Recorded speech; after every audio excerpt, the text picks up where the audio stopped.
Hello guys, good morning. Tungod natapos na ang balay nga ginkontrata sang aton busing. Kag wala pa mabali kung saan-o kita magsugod naman sa sunod nga kontrata. Siyempre napag-isip-isip si boss. Nagagawa or mag-ubra anay kita sang pinakamalaking sandiha or pakwan sa buong mundo. Siyempre guys, antes kita mag-umpisa, mag-obra anay kita sang bilog nga himuon naton nga main frame. Tungod wala kita sang gamit nga high-tech, pabilogon lang naton gamit ang martilyo or mano-mano lang. Siyempre, hindi naton maobra kung nagaisahanon lang kita.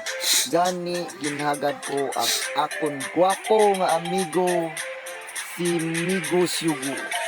Tag-upod ko man ang akon mga kaupdanan sa trabaho or sa obra, si Migo Mando, si Migo Anthony, si Migo Daryl, si Boss JC kag si John John.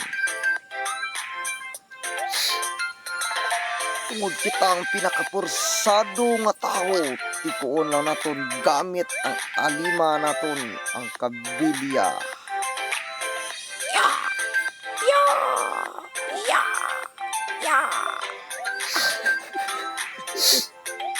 Ayan guys, kung inyo makita, napurma ko na ang duha ka bilog kag natakod na naton para makuha naton ang insakto nga height sang aton ginaobra. Ginbutangan ko danay sang brace, kaso hindi ko malabot ang sababaw. Gani kinahanglan pa naton nga gamitan sang hagdanan. Ara guys, kung inyo makita, kumplito na natin sa pagtakod ang apat ka brace. Kag maumpisaran kita sa pagtakod sang iya dingding. Ang problema lang, gulpi lang nag-abot ang malain nga timpo pag naabutan kita sang uran. Gani mangitaan ay kita sang plastaran nga makasilong kita sa sulod.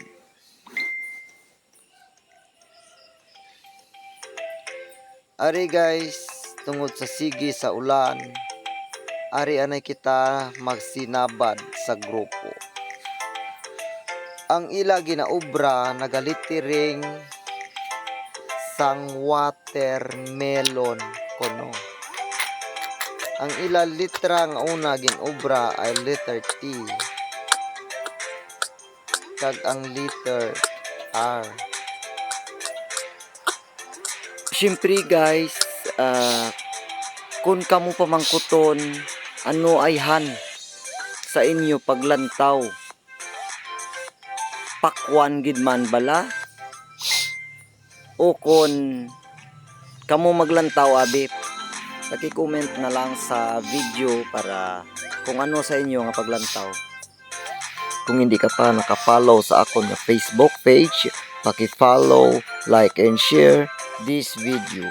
Thank you.